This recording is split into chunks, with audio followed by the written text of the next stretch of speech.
Hola, ¿cómo están? Continuamos viendo este tema tan importante que es el magnetismo. Y bueno, acá hice en mi pizarra algunos esquemas para poder visualizar. Acá tenemos lo que sería un imán de los que conocemos como imán permanente, que están hechos de un óxido de hierro, que son aquellos que conservan su magnetismo.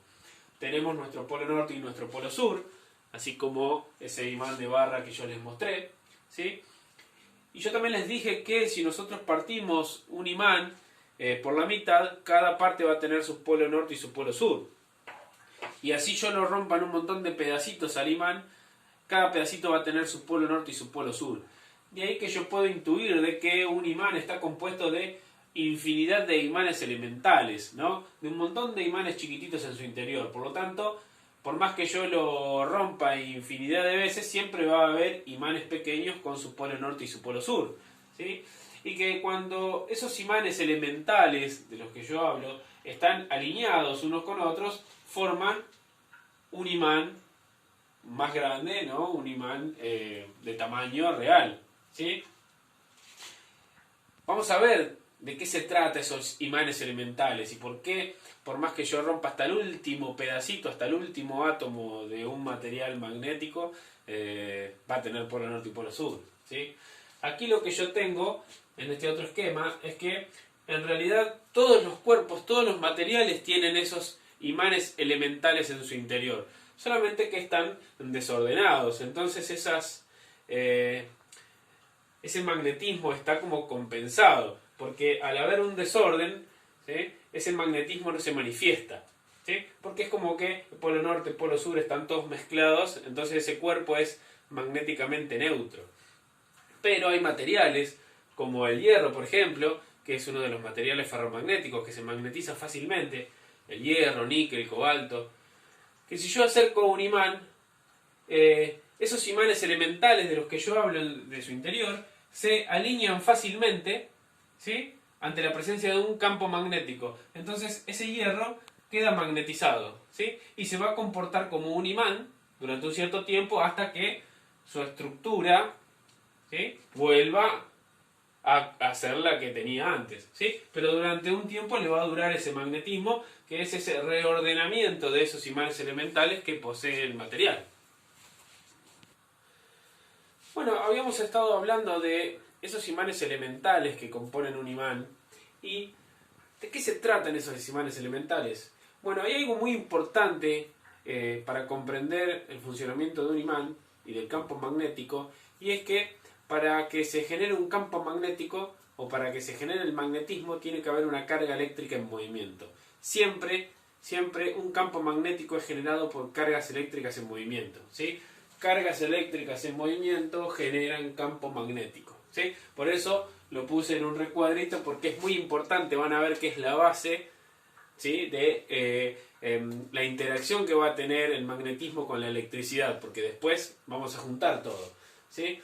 Y bueno, entonces, si nosotros hablamos de que cargas eléctricas en movimiento generan campo magnético, si nosotros conocemos los átomos, ¿sí?, los electrones, tienen carga eléctrica, inclusive el núcleo tiene carga eléctrica, y todas esas cargas eléctricas están en movimiento.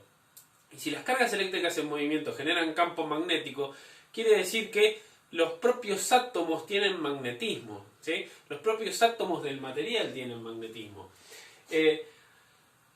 Si suponemos un modelo de átomo como el modelo orbital, ¿sí?, en donde un electrón está girando alrededor de un núcleo, en realidad los átomos no son tan simples, ¿sí?, al contrario, son bastante más extraordinarios, digamos.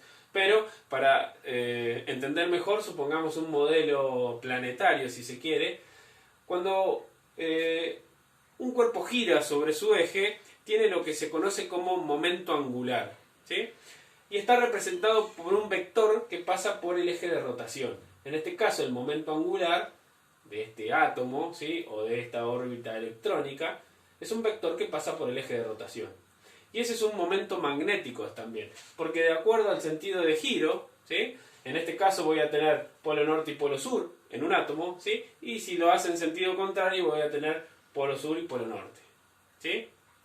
Y no solamente los electrones son cargas eléctricas que giran o que se mueven alrededor del núcleo, sino que el propio electrón gira sobre sí mismo, algo que se conoce como spin del electrón, ¿sí? Por lo tanto, hasta el mismo electrón es una carga eléctrica que se está moviendo y está generando también magnetismo y va a tener su polo norte y su polo sur, ¿sí? Quiere decir que es una propiedad muy profunda de la materia, intrínseca a la materia, y de ahí es que, por más que rompamos en pedacitos nuestro imán, siempre vamos a tener polo norte y polo sur, porque hasta el último átomo del material que tengamos va a tener polo norte y polo sur, ¿sí?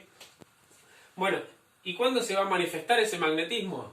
Bueno, si yo logro que todos esos átomos o esa estructura molecular del material logre alinear esos momentos magnéticos, ¿sí?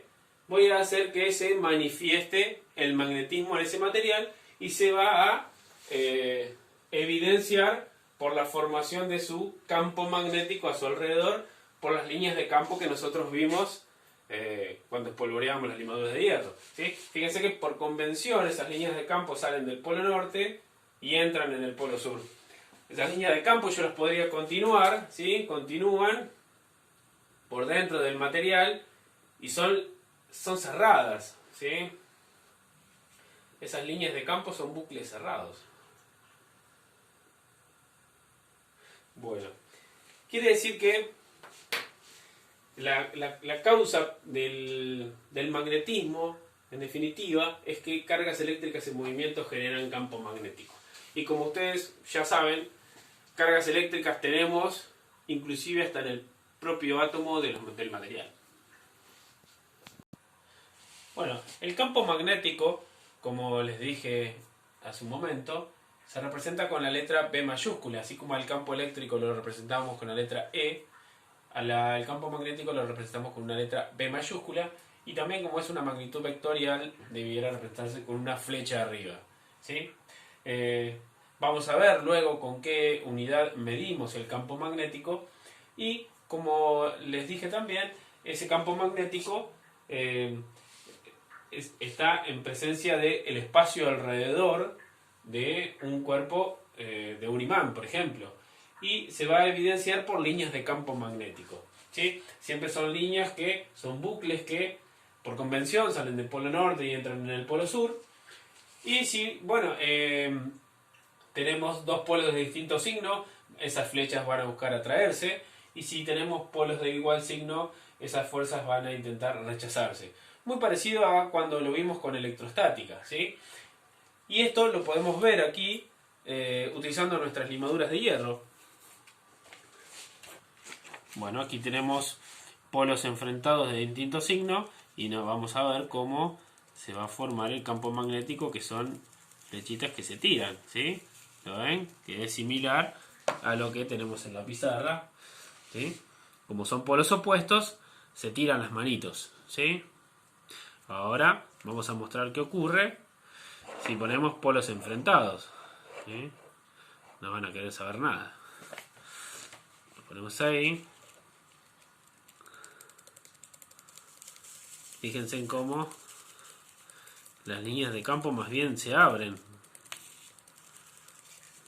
Es como que no se quieren chocar. Y más los acerco, bueno, menos, quieren saber nada. Bueno, espero que se haya podido apreciar. Ahí se me juntaron. Bueno, vamos a hacerlo así. Así se puede ver un poquito mejor. Ahí se ve un poco mejor cómo las líneas de campo. Ahí está perfecto. Las líneas de campo en realidad buscan esquivarse, ¿sí? Y esto lo hace, o sea, ven que como a veces las limaduras de hierro es como que se paran, porque en realidad el campo magnético actúa en 3 dimensiones, no solamente en un plano, ¿sí? Salen por encima de la hoja, ¿sí? Envuelven al imán.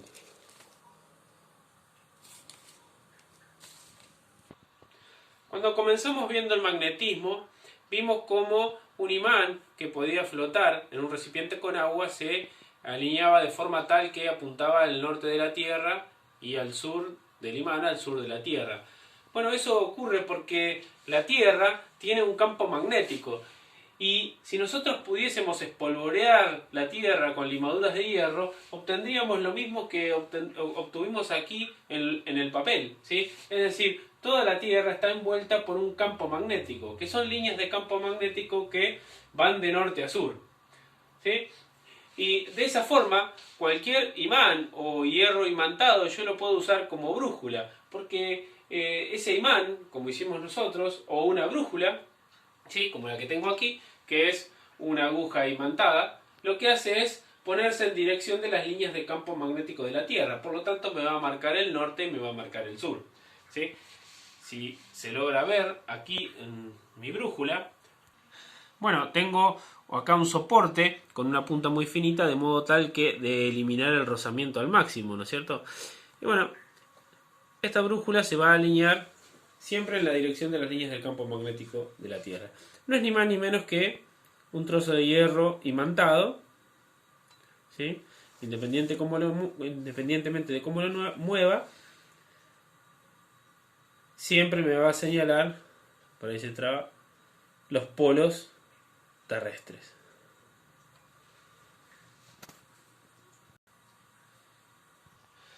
Si bien una brújula nos permite conocer el norte y el sur, hay que tener en cuenta de que el norte geográfico de la Tierra y el sur geográfico, es decir, por donde pasa el eje de rotación, no coinciden perfectamente con el polo norte magnético y el polo sur magnético. Hay un pequeño ángulo de desfasaje entre el norte magnético y el sur magnético. Es decir, si yo voy directamente a donde me manda la brújula, no voy a llegar perfectamente al norte geográfico. Es más, los polos magnéticos de la Tierra a lo largo de los millones de años van cambiando de lugar, ¿sí? Bueno, ¿a qué se debe el magnetismo que posee la Tierra? Bueno, en el interior de la Tierra existen materiales ferromagnéticos que están en constante movimiento y, como habíamos visto hoy, cargas eléctricas en movimiento generan campos magnéticos, ¿sí? Así que, bueno, bien puede ser responsable de ese campo magnético todas esas cargas eléctricas que están en movimiento en su núcleo, ¿sí? Además de, procesos radioactivos. Además, una curiosidad. Nosotros tenemos que, si colocamos un imán, ese imán se va a alinear de forma tal que lo va a atraer el norte terrestre. Pero, si ustedes recuerdan, por ejemplo, en una brújula se me va a alinear de esta manera. Ahora, nosotros sabíamos que polos de igual signo se atraían y polos de distintos signos se rechazaban. Por lo tanto, si mi norte del imán me señala al norte, quiere decir que es como una contradicción, ¿no? Norte con norte se están atrayendo, ¿no? Bueno, lo que ocurre aquí es que en realidad el norte magnético de la Tierra en realidad es un polo sur. Y que el polo sur de la Tierra en realidad es un norte magnético, ¿sí? Bueno, ¿por qué pasa eso? Bueno, por algún lado hay que empezar. Habíamos definido el polo norte de un imán, aquel que es atraído por el norte de la Tierra. Entonces, consecuencia de eso es de que este termine siendo un sur y este termine siendo un norte, magnéticamente hablando, ¿no? Bueno, sin embargo, todos sabemos que este es el norte y que este es el sur. Bueno, espero que se haya entendido mi dibujo y espero haber sido lo más explicativo posible dentro de lo resumido posible también. Es un tema muy amplio el magnetismo y muy interesante, así que bueno, próximamente vamos a continuar con esto. Así que nos vemos la próxima.